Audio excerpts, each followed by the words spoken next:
चाहते हैं कि झारखंड नहीं पूरी भारत की राजनीति में मुसलमान तेज पत्ता की तरह साबित हुआ है कि हम सिर्फ उस सालन हो या उस खाना हो, उस खाना में हम तेज पत्ता उन सबों का एक अहम योगदान रहा है। बड़े ही जो भीड़ दिखनी चाहिए थी, बहरहाल वो नहीं दिखी। अभी हमारी आदरणीय टाइगर जयराम महतो जी से भी बात हुई, उनकी स्वास्थ्य को लेकर वो थोड़ा सा चिंतित है, उसको लेकर वो झारखंड से अभी बाहर गए हुए हैं। महज 2-3 घंटा में फिर वो रांची आ जाएंगे। तो उसके लिए मैं खेद प्रकट करता हूं, मैं अपने केंद्रीय पदाधिकारी की तरफ से खेद प्रकट करता हूं कि हमारी उपस्थिति नहीं हो पाई। बहरहाल जब किसी चीज की शुरुआत होती है, जब हम कोई अच्छा काम करने जाते हैं, तो कहीं ना कहीं उसमें हमारी आबादी, हमारी हिस्सेदारी कम ही होती है। मैं शुरुआती दौर से बता देता हूं, मैं धनबाद से आता हूं, धनबाद के तोपचाची से आता हूं, जहां आदरणीय टाइगर जयराम कुमार महतो जी का घर है। महज 2 किलोमीटर की दूरी पर हमारा घर है वहीं पे। जब हम लोगों ने भाषा आंदोलन की शुरुआत की थी धनबाद के महावीर चौक से, तब महज 15 या 20 हमारे साथी उस आंदोलन की नींव रखी। हमने ये परिकल्पना भी नहीं किया था कि झारखंड के तमाम गांवों तक हमारी विचारधारा पहुंचेगी। तो कहीं ना कहीं इससे निराश नहीं होना है। आज हमारी अगर यहाँ उपस्थिति कम है तो इस बात की शुरुआत कर देना चाहिए कि आने वाला 2029 की विधानसभा और 2029 की लोकसभा चुनाव में झारखंड लोकतांत्रिक क्रांतिकारी मोर्चा एक प्रबल दावेदारी के साथ रांची और इन तमाम यहाँ के विधानसभाओं सीट पर आएगी और हम जीत कर सदन तक पहुंचेंगे और अपने गांव के हक हुकूक की बात करेंगे। आज जिस अधिकार के नाम पर यह सभा रखी गई है, क्या वो वास्तविकता में झारखंड के 7 लाख आवाम को जो मुस्लिम समुदाय से आता है उन्हें अधिकार मिल रहा है? क्या हमें अधिकार मिल रहा है? यहाँ पे आज मुस्लिम कौम की बात करें तो कहीं ना कहीं एक पॉइंट आता है कि हम सियासी यतीम हैं, और सच्चाई है कि हम सियासी यतीम हैं।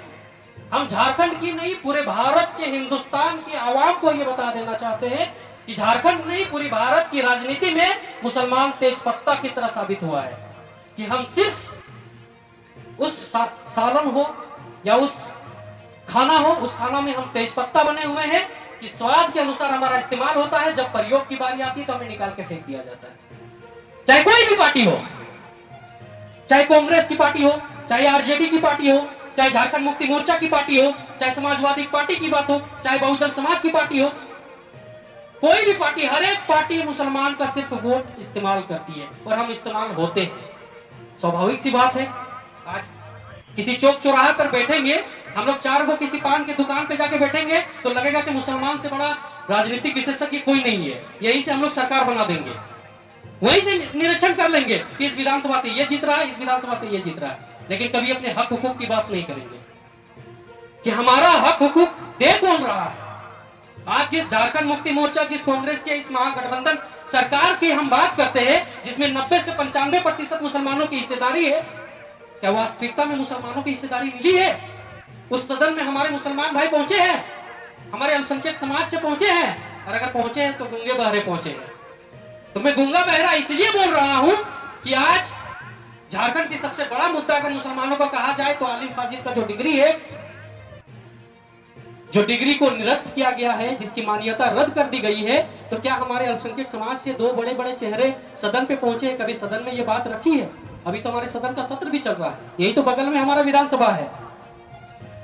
क्या हमारे बातों को वहां तक पहुंचा पा रहे हैं? या फिर वो भी गूंगे बारे बने हुए हैं? तो वो इसलिए गूंगे बारे बने हुए हैं कि झारखंड में अभी वर्तमान में सत्ता पे वही महागठबंधन की सरकार है। तो आवाज उठाएगा कौन हमारा? तो आवाज उठाने के लिए हमारे पास है क्या? और सच्चाई है हमारे पास था भी कोई नहीं। हम लोग 2 ही चीज जानते थे, एक इंडिया गठबंधन, एक एनडीए गठबंधन। एनडीए गठबंधन को मुसलमान वोट करता नहीं है, हमारे पास विकल्प के तौर पर बचा कौन? इंडिया गठबंधन। चाहे जो भी आए हम उसको उतार देते, हम उसी को वोट देते।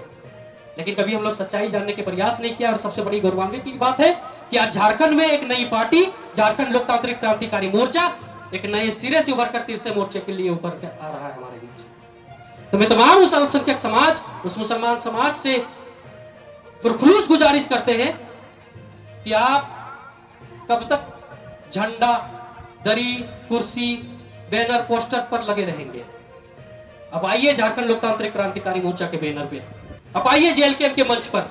आज एक अदना सा लड़का को अगर केंद्रीय महासचिव बनाया गया है तो आप आइए, आपको वैसा जगह, वैसा मंच, वैसा जगह दिया जाएगा कि आप सदन तक पहुंच के हमारी बातों को हमारे कौम के, उन समाज के, उन तमाम लोगों तक रखने का प्रयास कर सकते हैं।